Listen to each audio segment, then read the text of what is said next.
All right, let's talk about Daenerys 4. Daenerys 4 is interesting in that there's been a really long pause since Daenerys 3, something like 13 chapters. By comparison, Ned has had 5 chapters in between Dany 3 and 4. Five, So you kind of sense that the Dany story is kind of heavy on the back half of a Game of Thrones and very light on the front half of a Game of Thrones. The front half is mainly about establishing the characters, the setting for Daenerys. Yes, she gets married off and then she goes off in the Dothraki Sea, but that's it. And so now we're getting to the actual plot of how things go, leading up to Viserys' death and the attempted poisoning and Khal Drogo's cut and the infection and all that action starts happening on the back half of the Game of Thrones because we're halfway through the story now and we're only here. And so let's get into it here. The horse gate of Vaes Dothrak was made of 2 gigantic bronze stallions, rearing their hooves, beating 100 feet above the roadway to form a pointed arch. Dany could not have said why the city needed a gate when it had no walls and no buildings that she could see. Yet there it stood, immense and beautiful, the great horses framing the distant purple mountain beyond. The bronze stallions threw long shadows across waving grasses as Khal Drogo led the khalasar under their hooves and down the God's Way, his Bloodriders beside him. So this is George is hinting at something in history that is quite interesting, and there's a lot of archaeological study about walls. Why did certain cities have walls and certain cultures have walls, and why did others not? And the obvious answer here is, when you have a nomadic culture, you don't need walls for your city. By comparison, we don't know very much about the Huns, as in Attila the Huns. The Huns, there's several Huns in history, so the Attila the Huns, we don't really have much archaeological evidence from, which is probably means there wasn't much. They were probably nomadic. But comparing it to, say, the Dothraki, to, say, the Mongols under Genghis Khan, their capital, Karakorum, didn't have any walls, and the walls were only built later, after his death, under subsequent rulers. And it's just a nomadic people. It's not practical to have walls. It's also not practical to have walls if your city is small, and there's just too much labor involved in building them. I mean, if your homes can be rebuilt really easily, and it's a small population, why would you have walls? And this is a big thing about, historically Jericho, famous walls. Jericho actually didn't have any walls. There were no walls. There's never been any archaeological evidence found of anything in Jericho related to walls. The Bible's wrong. This is, but it's just because it just wasn't practical. At that time period, none of the cities the towns, the villages at that time had walls. Quite famously, Sparta didn't have walls, and I think they made the excuse for it by saying, "Oh, well, the Spartans are so strong that they are the walls," or something ridiculous. And it's like, no, you probably just didn't have the manpower or size to make it practical. I mean, it's hard to build walls. But those are the real reasons that it's just that you don't have walls. It's either not practical because you don't have an advanced population that's digging up stone and things to defend, or you're nomadic. But as you can see with Sparta, people make up excuses. Or with, it's strange that with Jericho, they felt the need, even though there were no walls for Jericho, you've got this idea that, well, we conquered this city, and you want to make it sound impressive, so you add walls in the story to make your foe seem more impressive, when there wasn't. So anyway, George is at least somewhat aware of the weirdness of walls in history. Dany Dany followed on her silver, escorted by Ser Jorah Mormont and her brother Viserys, mounted once more. After the day in the grass, when she had left him to walk back to the khalasar, the Dothraki laughed at him, calling him Khal Rhaemar, the Sorefoot King. Khal Drogo had offered him a place in a cart the next day, and Viserys had accepted. In his stubborn ignorance, he had not even known that he was being mocked.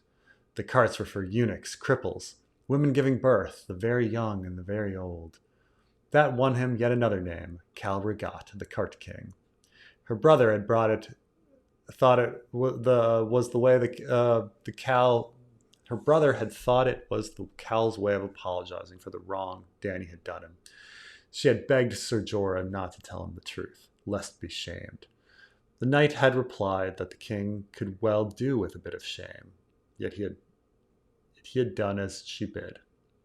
It had taken much pleading, and all the pillow tricks Dariah had taught her before Dany had been able to make Drogo relent and allow Viserys to rejoin him at the head of the column. All of the pillow tricks. This is George does this a bit with talking about sex. Like I think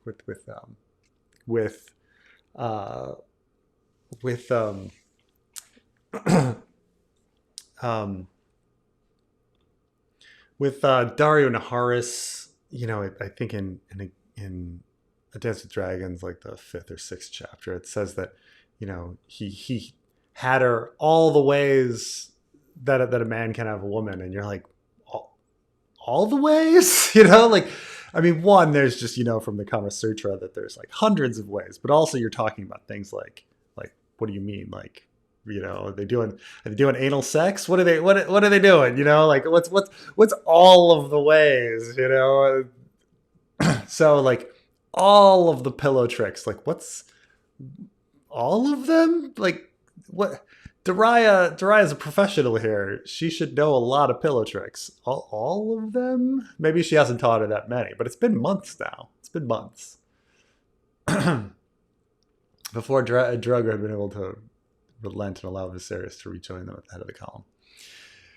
Where is the city? Where is the city? She asked as they passed beneath the bronze arch. There was no buildings to be seen, no people, only the grass and the road, lined with ancient monuments from all the lands the Dothrakis had sacked over the centuries. Ahead, Ser Jorah answered, under the mountain. Beyond the horse gate, plundered gods and stolen heroes loomed to either side of them.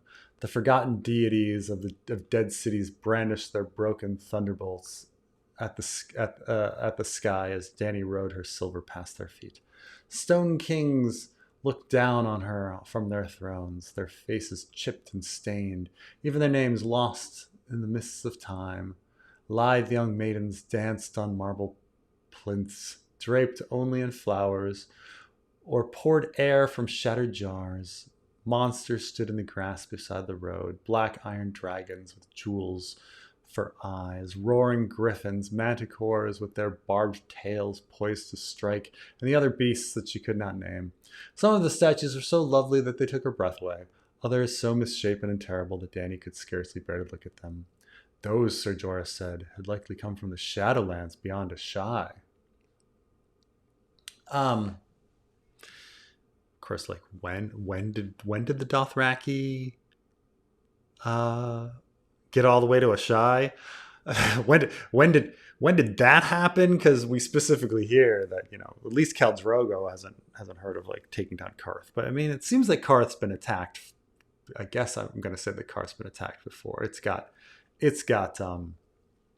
walls, but all the way to Ashai. All right.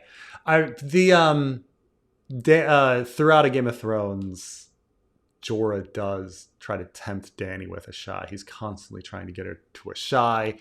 And even later in a Storm of Swords, like Dany asks, like, why were you trying to get me to Ashai? It's never really explained. I think in my conspiratorial videos, I'd say that there was some sort of deal that Jorah was trying to, get her to some party off there rather than ever bring them back for the Aegon cause. But keep in mind that when George wrote this, he probably didn't know. But he's just kind of world building and maybe creating an alluring magical land off in a distance, because this is where the dragons are from too, right?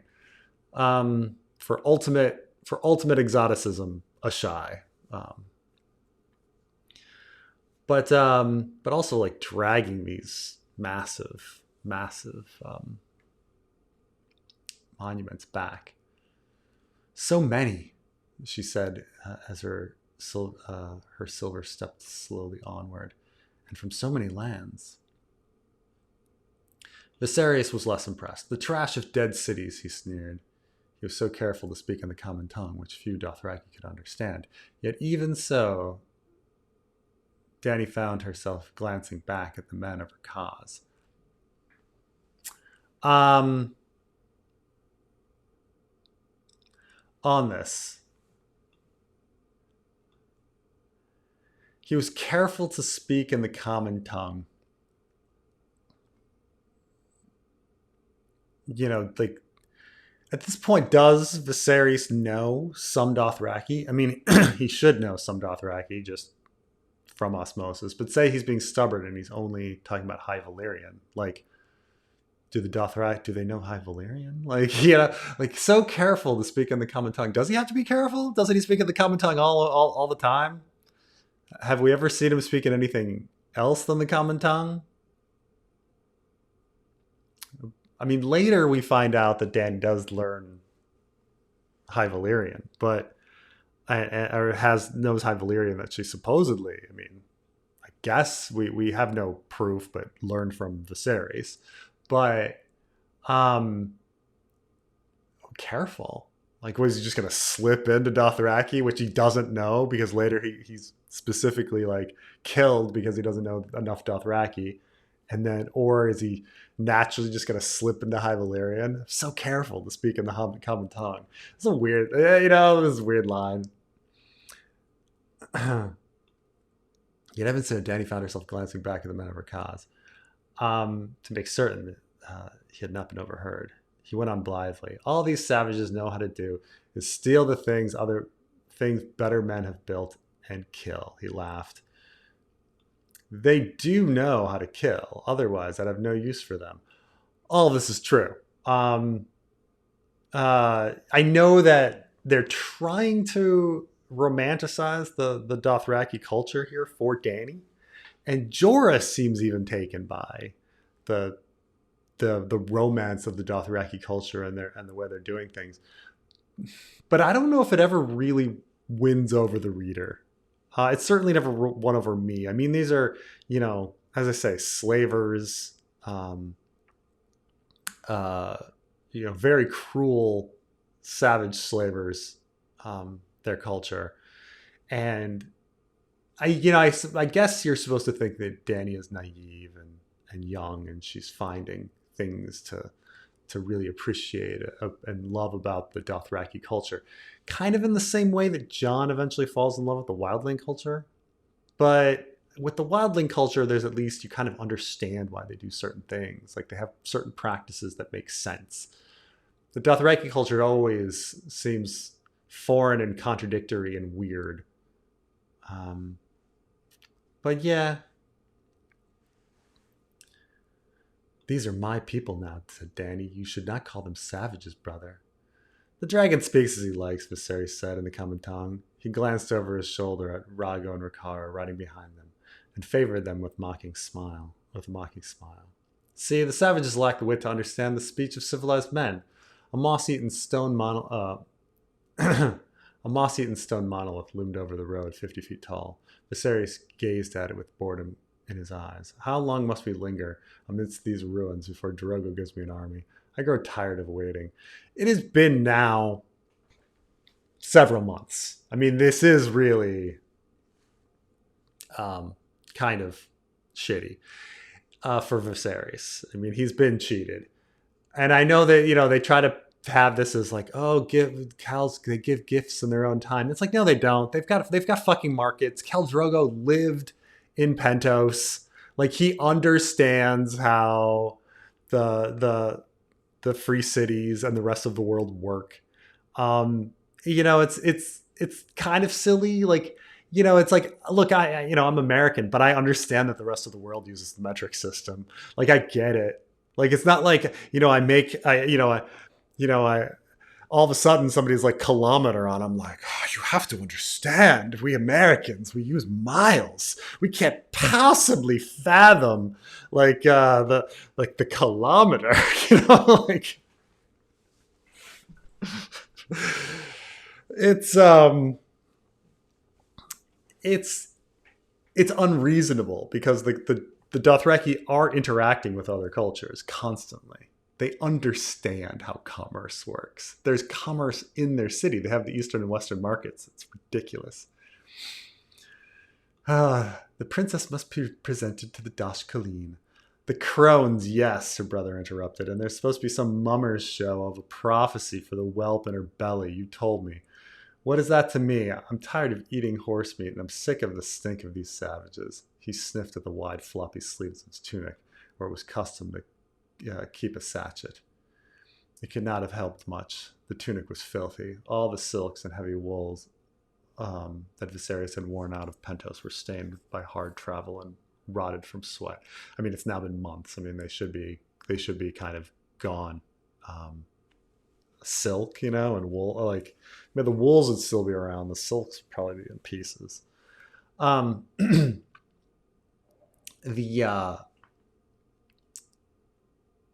But it's strange though. I mean, it says here, "Oh, I'm sick of it and I'm being impatient." It's been months. It's been months. It's been, it gets to like,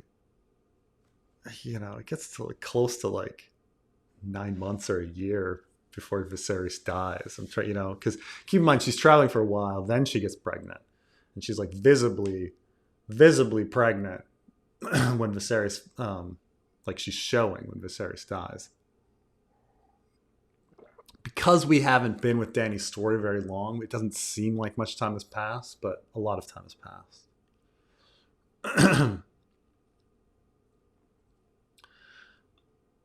So Jorah Mormont said, the Western market will have food more to your taste, your grace. The traders from the free city come here to sell their wares. The cow will honor his promise in his own time. So they do understand money. Like, it's right here. Traders from the free cities, like, come. They understand. They understand. They'd come here to do business. He had better, Viserys said grimly. I was promised a crown, and I meant to have it. The dragon is not mocked. And here he's setting up the whole thing. He keeps saying, I'm promised a crown, I'm promised a crown. As, why wouldn't he occasionally switch it up and say kingship? But he keeps saying crown because it's all getting set up for his ironic death. Spying an obscene likeness of a woman with 6 breasts and a ferret's head, he rode off to inspect it more closely. Dany was relieved, yet no less anxious. I pray my sun and stars will not keep him waiting too long, she told Jorah when her brother was out of earshot. The knight looked after Viserys doubtfully. Your brother should have bided his time in Pentos. There's no place for him in a khalasar. Illyrio tried to warn him. It's been months. He will go as soon as he has his 10,000. My lord husband promised a golden crown. Here, crown. Jorah grunted. Jorah grunted, yes, Khaleesi. But the Dothraki look on things differently than we do in the West. I have told him as much, as Illyrio told him, but your brother will not listen. The horse lords are no traitors. Except that there's a fucking market that you just established. Just 5 paragraphs earlier. Viserys thinks he sold you, and now he wants his price. Yet Khal Drogo would say he had you as a gift. He will give Viserys a gift in return. Yes, in his own time. You do not demand a gift, not of a Khal. You do not demand anything of a Khal.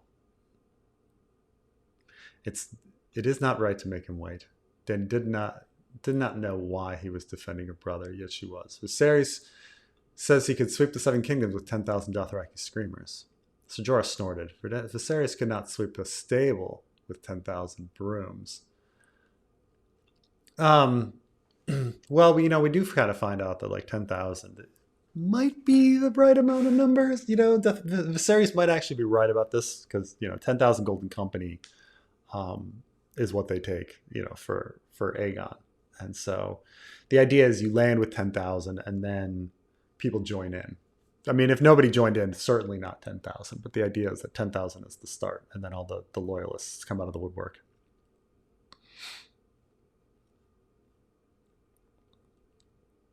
Then he could not pretend to surprise at the disdain in his tone. What if we're not Viserys? If it were someone else who led them, someone stronger, could the Dothraki truly conquer the Seven Kingdoms? Here's her foreshadowing. Sir Jorah's face grew thoughtful as their horses trod together down the God's Way.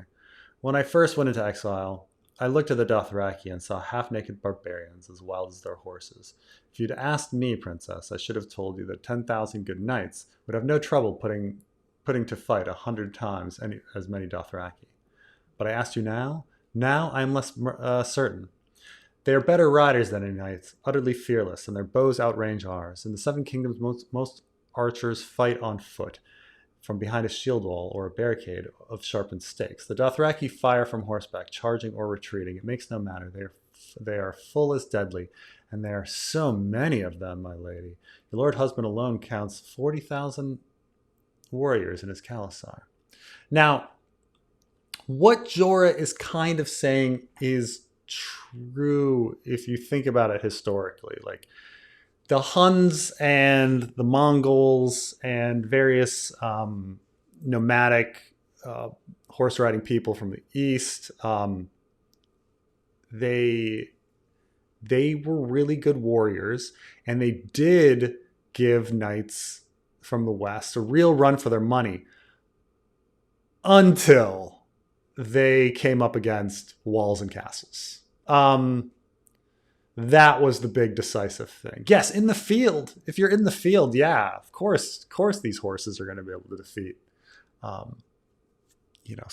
Western spearmen or knights or things like that, because there's so many of them. Sure, but walls and castles are, they that's what stopped them every time, So it's. I mean, the story of Europe is mostly Eastern forces coming in and reinvading over and over and over again, and they always get stopped by essentially the fortifications of the European cities. Eventually, I mean, they'll get through a few, but can't get past Vienna.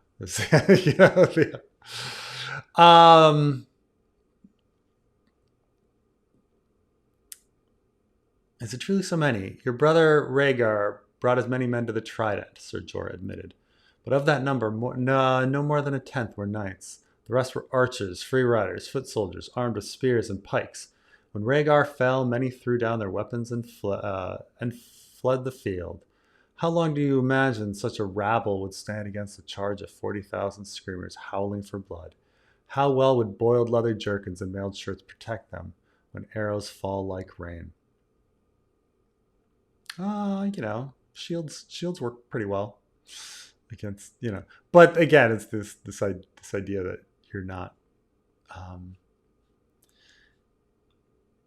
you're a foreign army. You've got to bring all your supplies. Like, I suppose you can try to make new arrows along the way, but it's bringing all these horses but again, they have castles. They have castles and they have walls.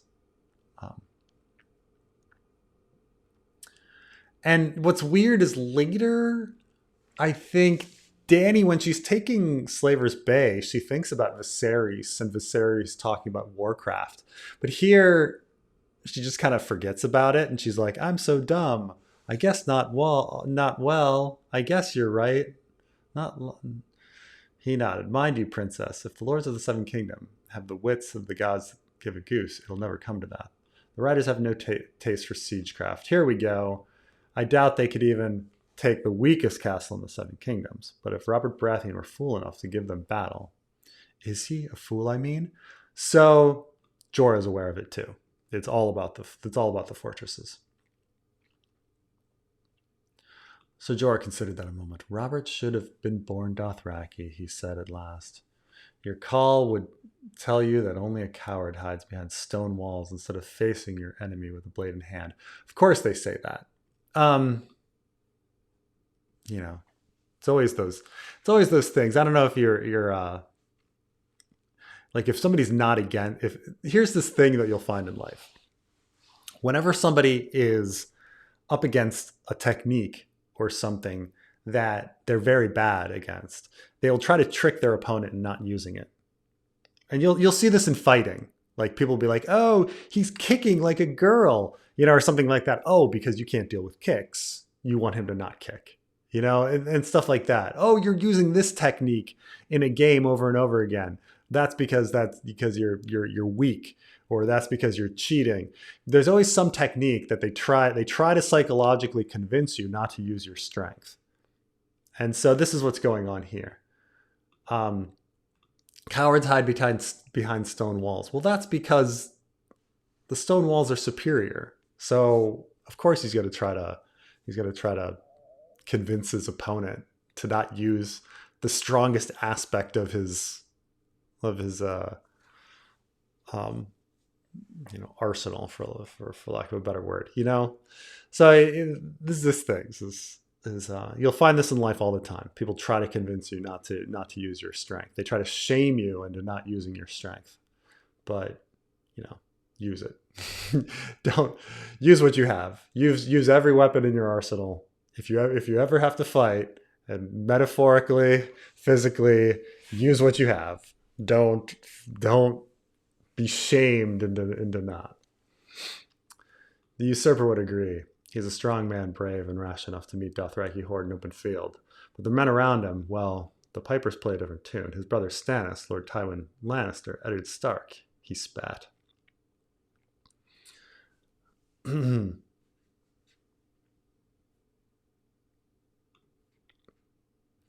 this gets wow, this comes back with Stannis, because Stannis specifically, this comes up with Stannis specifically, where he's like, oh, the Boltons sent people out into the field. That was a mistake. And it's true. Why, when you're behind a castle wall?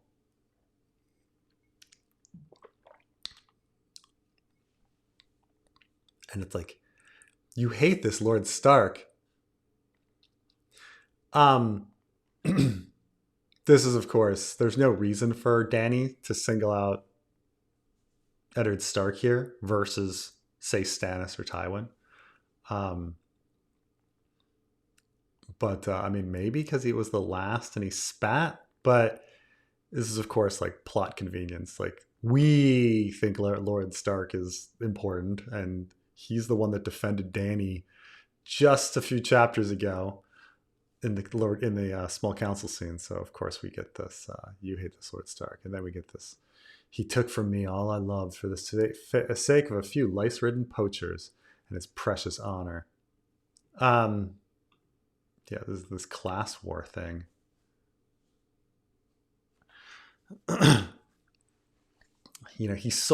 Jorah sold poor people off to slavery who were hunting on his lands that he just inherited. He knows now what it's like to be poor too. So it's he's a real dick. So Jorah said bitterly. From his tone, he could tell the loss still pained him. He changed the subject quickly. There, he announced, pointing. Vaes Dothrak, the city of the horse lords. Khal Drogo and his Bloodriders led them through the great bazaar of the western market. Down the broad ways beyond, Dany followed close on her silver, staring at the strangeness about her. Vaes Dothrak was once the largest city and the smallest that she'd ever known. She thought it must be 10 times as large as Pentos, a vastness without walls or limits, with broad windswept streets paved in grass and mud and carpeted with wildflowers. In the free cities of the West, towers and manses and hovels and bridges and shops and halls all crowded in on one another. But Vaes Dothrak sprawled languorously, baking in the warm sun, ancient, arrogant, and empty. Even the buildings were so queer to her eyes. She saw carved stone pavilions manses of woven grass as large as castles, rickety wooden towers, stepped pyramids faced with marble, log halls open to the sky. In place of walls, some palaces were surrounded by thorny hedges. None of them are alike. So I guess the show never, kind of showed anything like this. But it's more than just yurts, that they actually did carve some pavilions and have huge manses of grass, rickety wooden towers, stepped pyramids with marble, there's actually more in Vaes Dothrak than we sort of think because of the show. Your brother had part of the truth, Jorah admitted. The Dothraki do not build. 1,000 years ago, to make a house, you would have to dig a hole in the earth and cover it with woven grass roof. These buildings you see were made by slaves brought here from the lands they've plundered. And they built each of these in the fashion of their own peoples. So nonetheless, the slaves at least built physical buildings here. Oh, what a wonderful romantic culture, the Dothraki, with their bringing slaves. Most of the halls, even the largest, seem deserted. Where are the people who live here? The bazaar was full of running children and men shouting, but elsewhere, she had only seen a few eunuchs going about their business. Only the crones of the Doshkaleen dwell permanently in the sacred city. Them and their slaves and servants, Ser Jorah replied. Yet Vaes Dothrak is large enough to house every man of every khalasar. Should all of the khals return to the mother at once, the crones have prophesied that one day that will come to pass, and Vaes Dothrak must be ready to embrace all its children. This idea that the Vaes Dothrak is structured in a fashion for religiously, that this is it exists for religious purposes and for the prophesized person that'll bring in all of them together to all reside. Khal Drogo finally called a halt near the Eastern Market, where the caravans from Et and Ashai and the Shadowlands came to trade.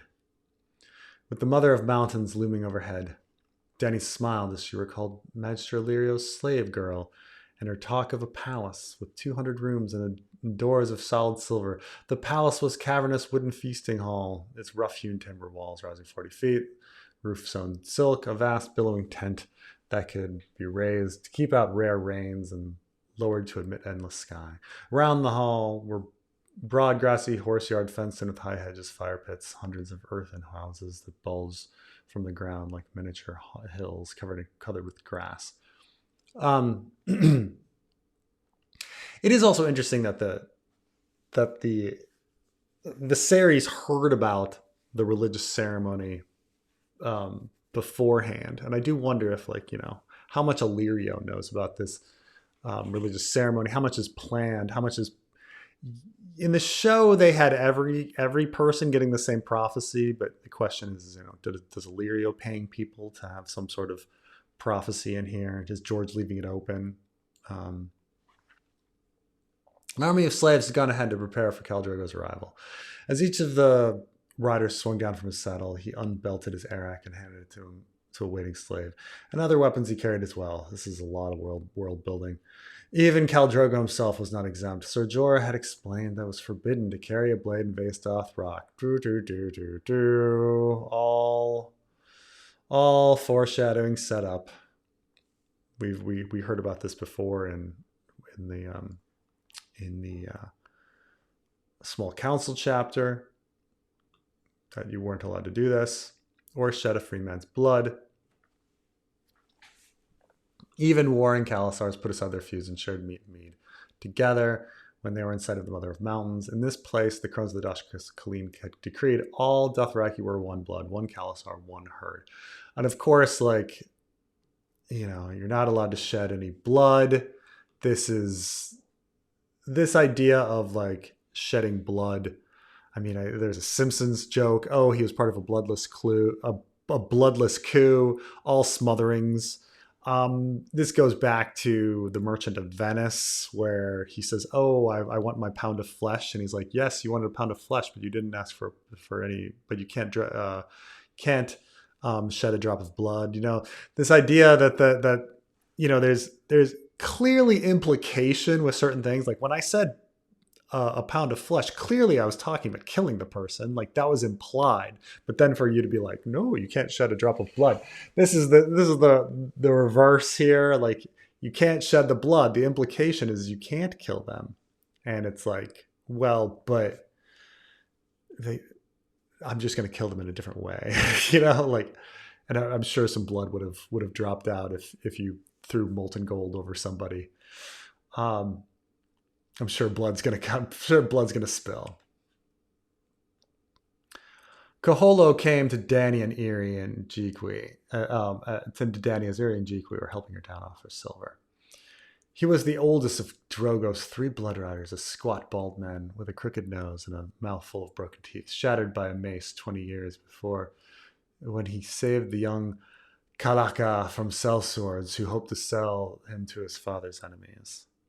His life had been bound to Drogo the day her lord husband was born.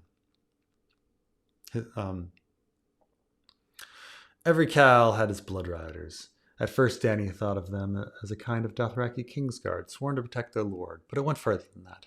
Jeekwe had taught her that a Bloodrider was more than a guard. They were the Khal's brothers, his shadow, his fiercest friends. Blood of my blood, Drogo called them. And so it was. They shared a single life. Yeah, and later Dany gets her Bloodriders, but I never feel like they had the same sort of connection. They just weren't given enough screen time, which is in both book and show, considering like how much screen time, say, Strong Belwas or Jorah or Barristan are getting. Like you just,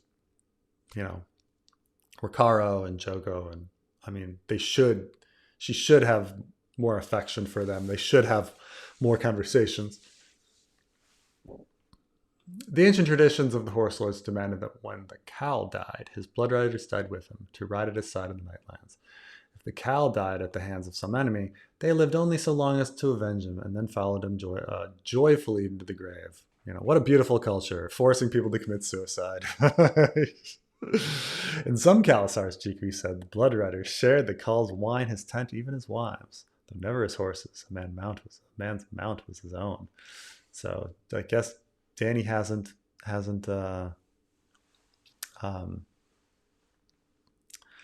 been shared, and she didn't share Dario Naharis. That's she should have shared Dario Naharis with her Bloodriders. That's very selfish of her. That should be a joke later on. Daenerys was glad that Khal Drogo did not hold to those ancient ways. She should not have liked being shared. And while old Kaholo treated her kindly enough, the others frightened her. Hago, huge and silent, often glowered, as if he had forgotten who she was. And Kotho had cruel eyes and quick hands that liked to hurt. He left bruises on Doria's soft skin whenever he touched her, and sometimes he made Eerie sob in the night. So it sounds like Kotho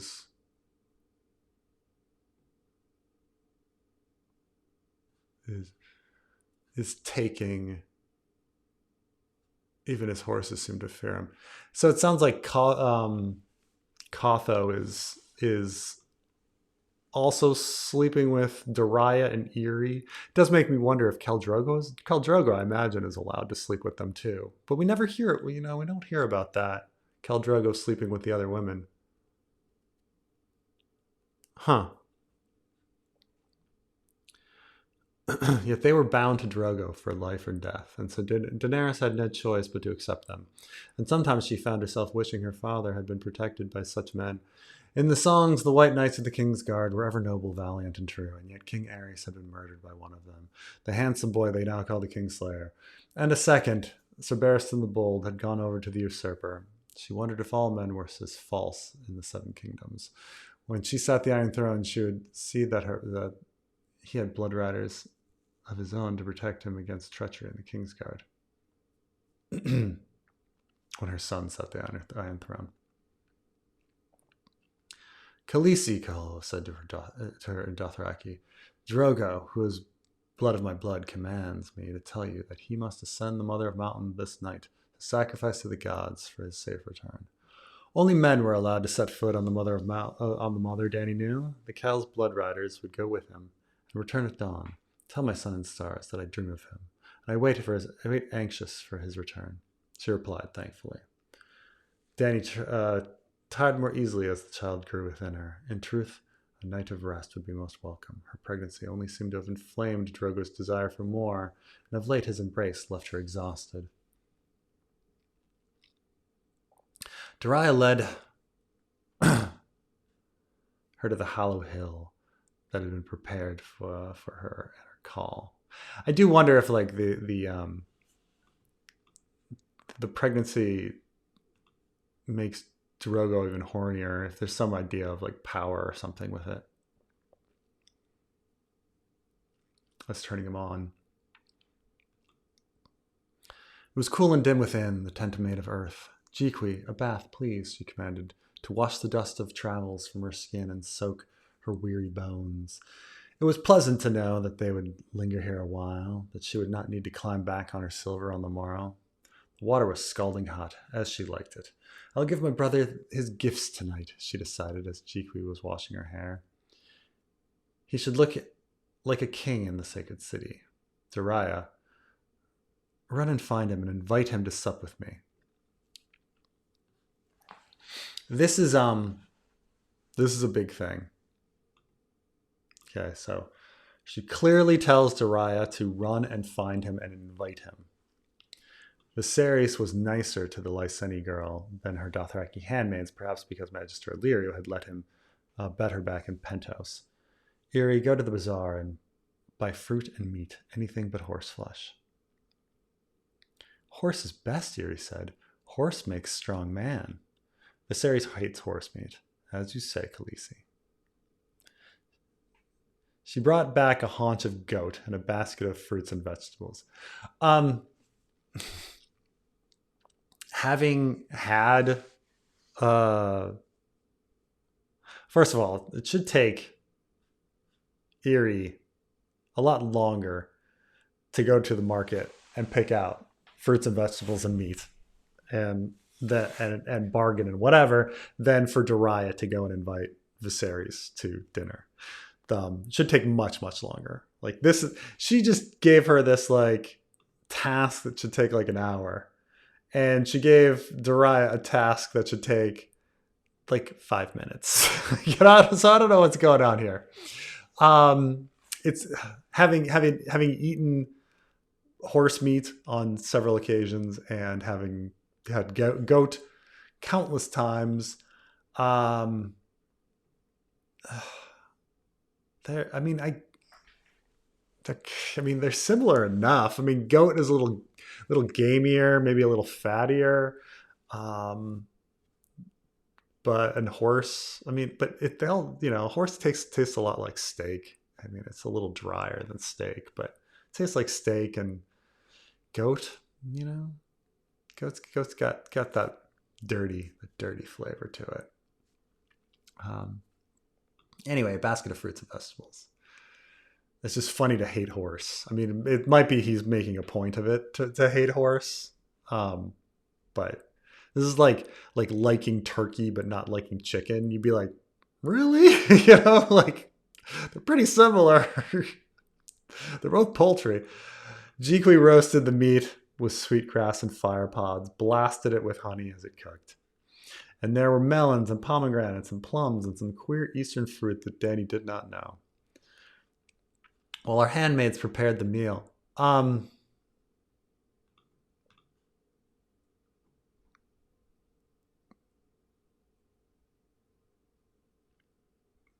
This is all unlikely. This is unlikely that they would have fruits from very far. That's just not how fruits work. I mean, granted, seasons are different. Maybe fruits ripen at different. But the reason that we're even today able to have fruits from around the world is that we have methods for cutting the fruit when it's green and then gassing it later so fruit gives off a natural gas that ripens it. And so we cut for modern produce. What we do is we cut it when it's green, and then we bring them to warehouses and then gas them in the warehouses, and then bring them to the market on the very day that they're supposed to, be purchased for you. In olden times, fruits ripened on the vine, and they fell, and so the idea that you'd be able to pick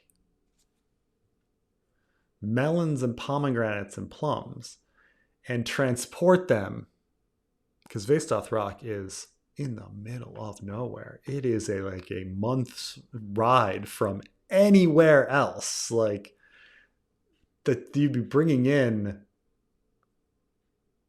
any of these eastern fruits, or melons and pomegranates and plums from farmlands. She's been on the road for months to get here, riding for months. Even you pop them on a ship and you bring them to Slaver's Bay and you bring it up from Marine, that would be the fastest. It would still take, no, there's no way that they're getting any of these fresh fruits. That's just unless they're farming. But we don't hear about any Dothraki farms. This is all, these Eastern, no. This is just a big mistake. Big mistake unless in story we've got completely different produce. While our handmaids prepared the meal, Dany laid out clothing that she made her brother's measure, a tunic and leggings of crisp white linen, leather sandals that laced up to the knee, a bronze medallion belt, a leather vest painted with fire-breathing dragons. The Dothraki would respect him more if he looked less a beggar, she hoped, and perhaps he would forgive her for shaming him that day on the grass. That was months ago. He was still her king, after all, and her brother. They were both blood of the dragon. She was arranged in the last. She was arranging the last of his gifts: a sand silk cloak, green as grass with pale gray border that would bring out the silver in his hair. When Viserys arrived, dragging Daria by the arm. Should have taken 5 minutes. Her eye was red where he'd hit her. How dare you send this whore to give me commands? Now, she had said specifically to invite him. So I do wonder. Now, maybe Viserys is crazy, and even an invitation is taken as a command. We do not know. But it's this is exactly what happened before. Remember, they stopped the khalasar, and he felt like he was being commanded, and so everybody knows what drives Viserys crazy. Like, it's very So this is, I do wonder about the conspiracy aspect of this, that Daria is purposely doing this to cause Viserys to go off. He shoved the handmaid roughly to the carpet. The anger took Dany utterly by surprise. I only wanted... Daria, what did you say?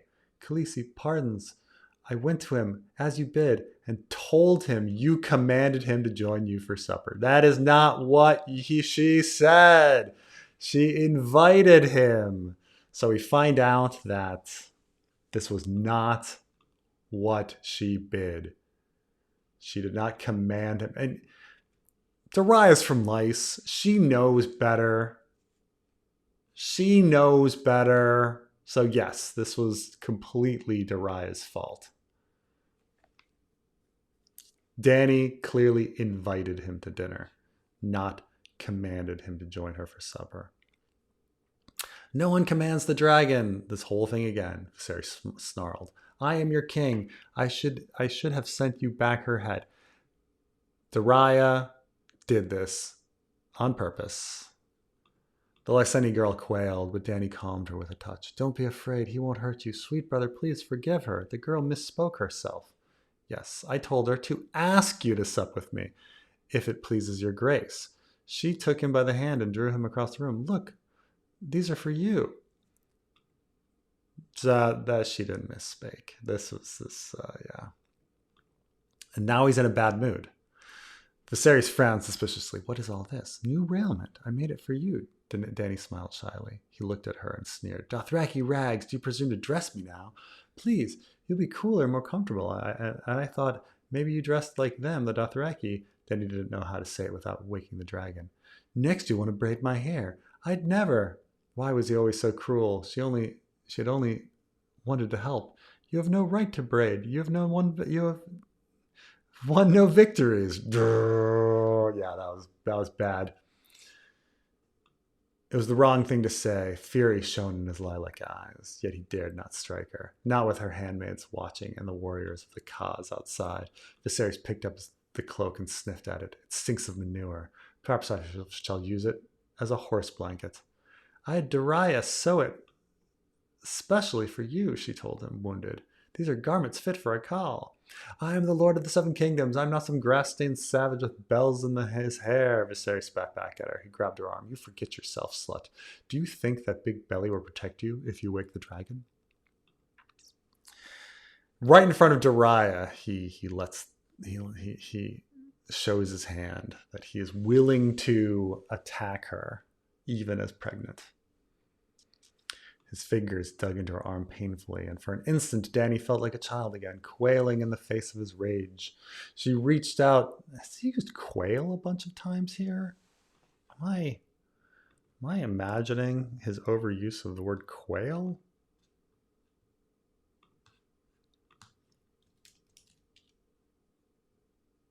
Yeah, he used quail twice in this chapter. That's why. She reached out with the other hand. I mean,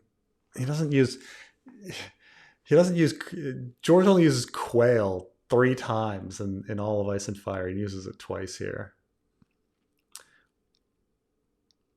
His fingers dug into her arm painfully. She reached out with her other hand and grabbed the first thing she touched, the belt she'd hoped to give him, a heavy chain of ornate bronze medallions. She swung it with all of her strength. It caught him in the face. Viserys let her go. Blood ran down his cheeks where the edge of one medallion had sliced it open. Oh, she spilled blood. Daenerys better get executed. You are the one that forgets himself, Dany said to him. Didn't you learn anything that day in the grass? Leave me now before I summon my cause to drag you out, and pray that Khal Drogo does not hear of this, or he will cut open your belly and feed you your own entrails. Viserys scrambled back to his feet. When I come into my kingdom, you will rue this day, slut. He walked off holding his torn face, leaving her gifts behind him. Drops of blood had spattered the beautiful sand silk cloak. Dany clutched the soft cloth to her cheek and sat cross-legged on her sleeping mats.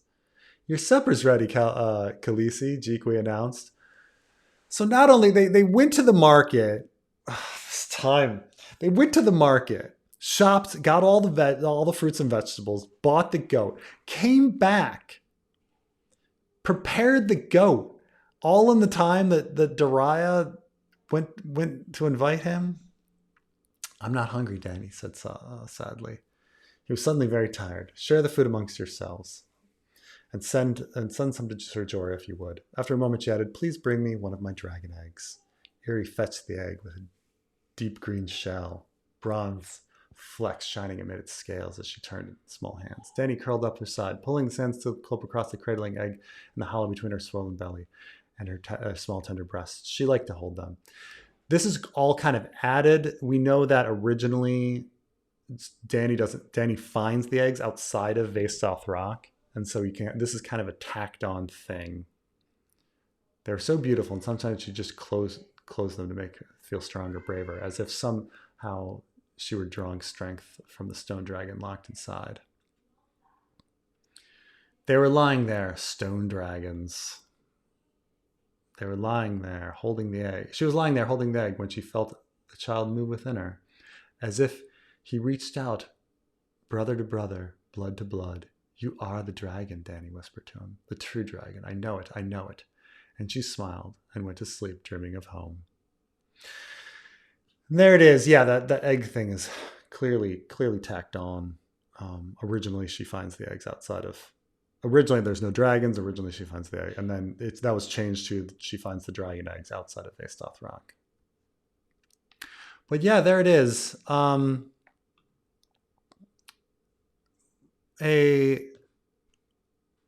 long was this chapter? This chapter is actually kind of short, but I guess I talked a bit about it. But yeah, there it is. Kind of a lot of world building, and reestablishing the rift between Dany and Viserys. It's kind of the repeat of last time, but building up. But this time, clearly, I think when you think about we have 3 moments of conflict between Dany and Viserys, and each of them are instigated by other people. They're not instigated by Dany. Is Jorah the one that stops the? I think she tells Jorah to stop the column. Here it's Daria, and then it's Jorah again. So I think it's pretty clear that the rift between Dany and Viserys is orchestrated based on what's here. She says right here, Daria Winton did not say her words. She admits it. So anyway, there it is. Building up towards the big confrontation. And so next we'll get back to Bran. All right, thanks for watching. We'll see you next time.